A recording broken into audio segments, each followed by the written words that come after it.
भवन के द्वार पर बैठे हैं और पूरी रात वृंदावन आज की डेट में, और जिस द्वारिका में ठाकुर जी रहते थे वो तो समुद्र में थी, और कि या बहाने कन्हैया दिख जाएगा। घर में गैया बंधी है, गोबर धरो है, पर गोबर लेवे के काजे जबरदस्ती नंद भवन में भीतर घुसे कि कन्हैया दिख जाएंगे।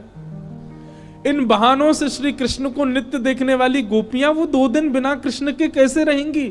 भगवान के सखा मधुमंगल श्रीदामा तन सुखा मन सुखा धन सुखा सुबल तोष सब एक कोने में बैठे। मधुमंगल आके बोले लाला तू जा तो 2 दिना को रहो, लेकिन तने एक बार भी विचार नहीं कियो ये श्रीदामा ये सुबह उठते या को नियम है 11 वर्ष थे। भगवान के अधिकतर सखा सब ठाकुर जी से बड़े हैं उम्र में, हमारो नियम है 11 वर्ष थे। हम रोज सवेरे उठ करके आंख बंद करके पहले नंद भवन आमे, सबसे पहले 13 मुखमंडल देखें, वाके बाद जलपान करें लाला। तो देखे बगैर हमारे जल हलकते नीचे ना उतरे, और तू 2 दिना के काजे हमें छोड़ के जा रहा हो, हम कैसे जीवित रहेंगे।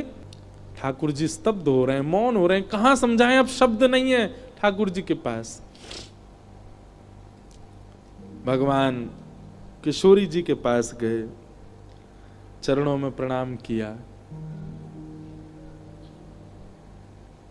राधे राधे, ये स्तुति ठाकुर जी ने ही गाई है, आज भी बरसाने में गाते हैं सब। हे श्यामा जी आप तो सब जाने इस विश्व मेरी सुधली जो श्री वृषभानु दुलारी, ओ मेरी सुधली जो श्री वृषभानु दुलारी। हे श्यामा जी बस आगे की यात्रा में आप मुंह पे दृष्टि रखी हो। ठाकुर जी बिना नेत्र मिलाए चर्चा कर रहे हैं। किशोरी जी कह रही हैं श्याम सुंदर या को उत्तर मुंह कहा देना चाहिए, आप ही बता के जाओ। ठाकुर जी बोले क्यों? बोले प्रेमी यदि जा रहे हो है तो दूसरों प्रेमी वाकू रोके नहीं, तो फिर प्रेम काय बात को।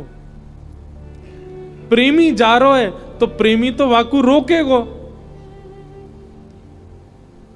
लेकिन आप शुभ कार्य के लिए जा रहे हो, मानव कल्याण के लिए जा रहे हो, और शुभ कार्य में यदि कोई जा रहा हो तो उसको टोकना नहीं चाहिए।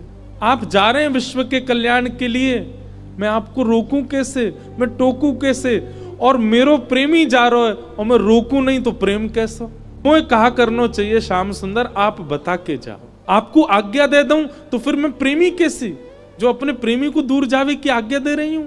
मैं टोक दूं रोक दूं तो शुभ कार्य में टोक लग जाएगी, और मैं कछू ना कहूं तो प्रेमी जा रहा और मैं कछू ना कहूं तो फिर प्रेम कैसा? मैं कहां कहूं, मुझे कहां उत्तर देना चाहिए? हे श्याम सुंदर बता के जाओ। ठाकुर जी कुछ नहीं बोले, बस चरणों की ओर देखते रहे किशोरी जी की, और रथ में विराजमान हो गए। निर्वाक हैं, निरुत्तर हैं, निरशब्द हैं। रथ जैसे ही आगे बढ़न लगो, सब ब्रजवासियों के नेत्र सजल हो गए। नेक दूर गयो। हाँ, अक्रूर जी ने इतनी देर में यशोदा मैया को सब सच बता दिया था। मैया जे तुम्हारो लाला ना है, जे देवकी को लाला है। कंस से रक्षा के लिए 11 वर्ष पूर्व वसुदेव जी इस बालक को लेकर के आपके पास आ गए थे, और आपकी बालिका ले जाकर के कंस को दी थी, जो कि अष्टभुजी देवी बन गई थी। अब जे लाला अपनी जन्मदात्री मैया के पास जा रहा हो, मैया है सके कि अब लौट के नहीं आवे, आप कृपा करो। अक्रूर जी को नहीं बताना चाहिए था यशोदा मैया को, पर उन्होंने बता दिया। मैया को तो रक्त ठंडो पड़ गयो, पैर के नीचे से जमीन खिसक गई।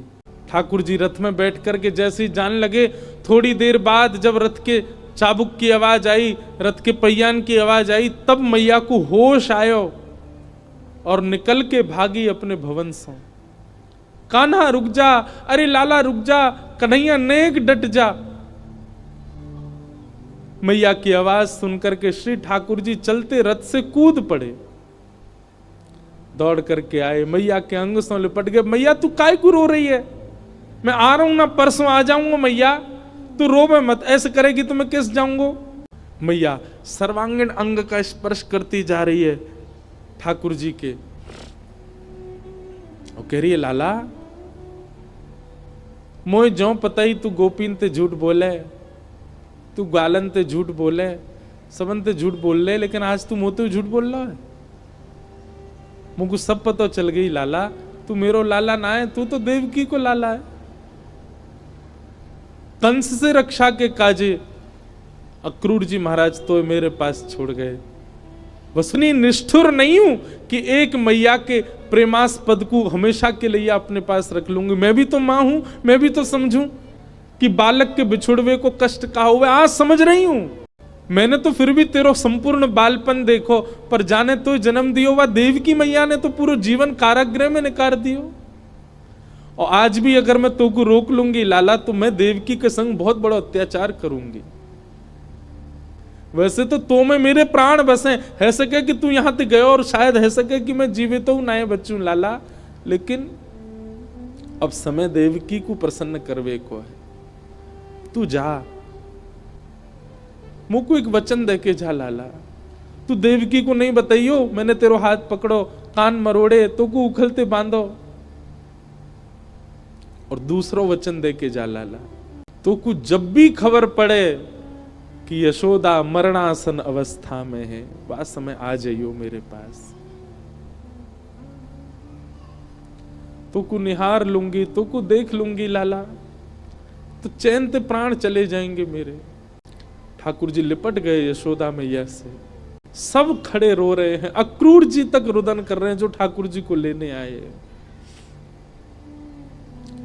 ठाकुर जी बोले मैया तू ब्रजवासी ने मत बताइयो ये बात, ये सब प्राण त्याग देंगे अपने, इन्हें तू यहीं रहने दियो कि मैं परसों आ जाऊंगा।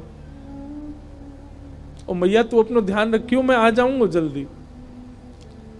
चरणों में प्रणाम करके जैसे श्री कृष्ण मुड़े हैं रथ की ओर, यशोदा जी मूर्छित हो गए। ठाकुर जी ने गोद में भर लिया, सब ब्रजवासियों से कहा मैया को संभालो। सब ब्रजवासी संभालने लगे। बार बार ठाकुर जी मन में विचार करें मैं नहीं जाऊं, पर ब्रह्मांड दिखाई देवे, त्रिलोकी दिखाई देवे, द्वारिका दिखाई देवे, जीव उद्धार दिखाई देवे, हम मानवन को कल्याण दिखाई देवे, गीता को उपदेश दिखाई देवे, महाभारत को युद्ध दिखाई देवे, अर्जुन पर कृपा दिखाई देवे। इन सब के आगे ब्रज का प्रेम तोलने का विषय नहीं है, पर अगर ये प्रेम को त्याग नहीं कियो तो वो सब नहीं है पाएगा। कलयुग में सब लोग प्रेम जानने वाले समझने वाले नहीं हैं, सब स्वार्थ से मेरी भक्ति करेंगे। ऐसे स्वार्थियों के लिए भी मुझे कुछ ज्ञान तो देना पड़ेगा। बंधु हमारे ब्रज के ब्रजवासी पता है क्या कहते हैं? कन्हैया की हिम्मत नहीं कि ब्रज छोड़ के चले जाएं, तो मानव कल्याण जीव उद्धार की बात जब ब्रजवासियों को पता चली कि कन्हैया के जावे ते जीव उद्धार होएगो, तो ब्रजवासी ने अपने अश्रु जल को संकल्प करके पूरे विश्व के कल्याण के लिए श्री कृष्ण रूपी हृदय को दान कर दियो। जैसे दान किया जाए अपनी बहुमूल्य वस्तु को, ऐसी ब्रजवासी ने अपने अश्रु जल को हाथ में लेकर के पूरे विश्व के कल्याण के लिए कि जाओ पूरा विश्व अपना कल्याण कर लो, इनकी वाणी सुन के, इनकी लीला सुन के, इनके वचन सुन करके सब लोग तृप्त है जाओ, वैकुंठ और स्वर्ग के गामी बन जाओ। वैसे तो हमारे प्राण बसे इनमें, पर इनके जावे से यदि सबको कल्याण है जाए तो हम सब इनको भेज नहीं रहे हैं, इनको दान कर रहे हैं आप सबन के उद्धार के लिए। ब्रजवासियों ने दान किया है श्री कृष्ण का विश्व को, नहीं तो कृष्ण हिल नहीं सकते वृंदावन से बिना ब्रजवासियों की इच्छा से। सब देख रहे हैं रथ की ओर। मधुमंगल श्रीदामा चर्चा कर रहे हैं, बोले सुन देखियो लाला अभी आवेगो वापस, वो हमारे बिना रह ही ना पावेगो। इतनो स्नेह इतनो प्रेम जो वाकू दे दियो जाई ना पावे गो। मधुमंगल बोलो सीदामा पर ये जा रो है, ये आना रो लौट के। आज हमें लाला पे संशय ना है रो, हमें अपने प्रेम पे संशय है रो कि क्यों ना आ रो जी लौट के। रथ दिखता रहा खड़े रहे, ध्वजा दिखती रही खड़े रहे, और जैसे ही रथ दिखना बंद हुआ ध्वजा दिखनी बंद हुई, नहीं आए ठाकुर जी लौट के। असंख्य ब्रजवासी वहीं मूर्छित हो गए ठाकुर जी को बिना देखे। नंद बाबा बोले अरे मधुमंगल सीदामा, ए भैया ये कहा कर रहे हो, देख परसों आ जाएगा लाला जी, देख सब मूर्छित है गए, जल्दी जा संभालो। सब ब्रजवासी इनको लगायो, कोई जल लेके आ रहा हो, कोई जल पान करा रहा है, गोपीन को ले करके घर की ओर भाग रहे हैं। ऐसी विरह वेदना सबके चित्त में है रही है। अरे केवल मानवों की बात नहीं है, गौशाला में बंदी 9 लाख से अधिक गैया, वो उनके बछड़ा भी दूध नहीं पी रहे हैं आज। श्री ठाकुर जी ने कुबला पीड़ हाथी का वध किया। अब ठाकुर जी की लीला में आपको ऐश्वर्य ज्यादा दिखेगा, क्योंकि प्रेमी श्री कृष्ण तो वृंदावन ही रह गए। ऐसा भी कहूं कि ठाकुर जी का स्वभाव वृंदावन में रह गया, अब प्रभाव आगे आ रहा है। वो चंचलता, वो मधुरता, वो प्रियता, अब सब ठाकुर जी ने उसको गौड़ कर लिया। अब ठाकुर जी परब्रह्म की भांति लीला कर रहे हैं, मानो अपने परब्रह्मत्व पर ही ठाकुर जी को क्रोध आ रहा है कि मैं क्यों हूं जिसके कारण मुझे ब्रज छोड़ना पड़ा। कुबला पीड़ हाथी का वध कर दिया, जितने मल्ल थे कंस के कंस के रणभूमि में सबको मार दिया ठाकुर जी ने। और 50 सिड्डी ऊपर बैठे हुए कंस को देखा, एक छलांग मार करके ठाकुर जी उसके पास पहुंच गए, दोनों भुजाओं में कंस को उठा करके पृथ्वी पर पटक दिया, गिरते ही कंस के प्राण निकल गए।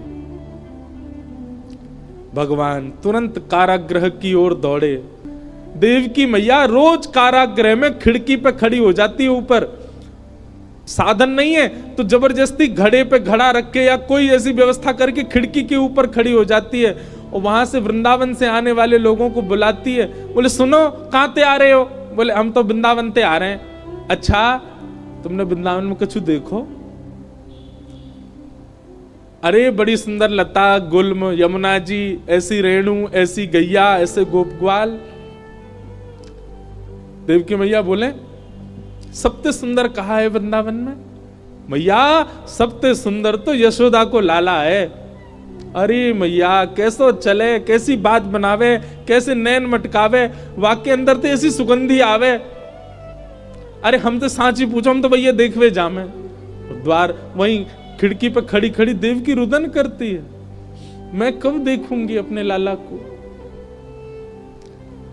काश इन्होंने यशोदा की लाला की जगह एक बार कह दिया हो तो देवकी को लाला। उनका विरह कम नहीं है। 11 वर्ष 56 दिन कहां ब्रजमंडल में इतना आनंद, इतना सुख, इतने उत्साह। कई लोग मुझे बोलते हैं ठाकुर जी क्यों, कितना बुरा किया ठाकुर जी ने ब्रजवासियों के साथ। पता चला जब देवकी को कि मेरे लाला ने गिरिराज जी उठाए हैं, 7 दिन तक अन्न जल नहीं पाया, केवल जल पी करके व्रत कर रही है कि मेरे लाला स्वस्थ रहे, मेरे लाला को कोई पीड़ा नहीं हो। जैसी पता चलती कोई राक्षस वृंदावन चलो गयो है, देवी की मैया उसी समय तप में बैठ जाती। हे विधाता आप जैसे कहेंगे वैसे जीवन जीऊंगी, पूरी युवावस्था मैंने जेल में निकाल दी, बस मेरे लाला को स्वस्थ रखी हूं, प्रसन्न रखी। आज 11 वर्ष 56 दिन बाद उस कारागृह में चंदन की सुगंधी आ रही है। उस कारागृह की ओर एक प्रकाश आ रहा है। जैसे देवकी मैया ने कारागृह के द्वार से झांक करके देखा, श्याम वर्ण है, मधुर कटाक्ष नेत्र हैं, अद्भुत अधरामृत है, घुंघराले केश हैं, सुंदर पटका डाले हैं श्री ठाकुर जी, त्रिभंग लली श्याम सुंदर, टेढ़ी सी चाल चलते हुए आ रहे हैं मैया की ओर। जैसे ही मैया ने देखा, देखते ही मैया तो न्योछावर हो गई लाला पे। मेरो कन्हैया आ गयो, मेरो लाला आ गयो। जेल के भीतर ही नृत्य करने लगी। ठाकुर जी दौड़े मैया के पास, ताला खोल के भीतर प्रवेश किया, मैया ने अपने अंक में भर लिया। 2 बार मूर्छित हो गई देवकी ठाकुर जी को अंक में भर के। ठाकुर जी ने बहुत स्नेह किया। मैया ने लाला को हाथ पकड़ लिया और पकड़ करके बोली, लाला अब तू नहीं जाएगो मुझे छोड़ के, कहीं नहीं जाएगो, कभी नहीं जाएगो, वचन दे मुझको, नहीं तो प्राण त्याग दूंगी। ठाकुर जी के चित्त में यशोदा का भी स्मरण होता है, देवकी मैया, मैया मैं तो वचन दे रहा हूं, अब नहीं जाऊंगा, अब तेरे पास आ गए हो, तेरे पास ही रहूंगा। श्री कृष्ण का विरह कौन सुनाता है? श्री कृष्ण का विरह कौन गाता है? उनकी वेदना कौन समझ पाता है? ठाकुर जी ने अपने नाना उग्रसेन को मथुरा का राजा बनाया और माता पिता से आज्ञा मान करके बोले, पिताजी अब मैं अध्ययन की इच्छा है मेरे चित्त में, आपकी आज्ञा हो तो मैं पढ़ने जाऊं।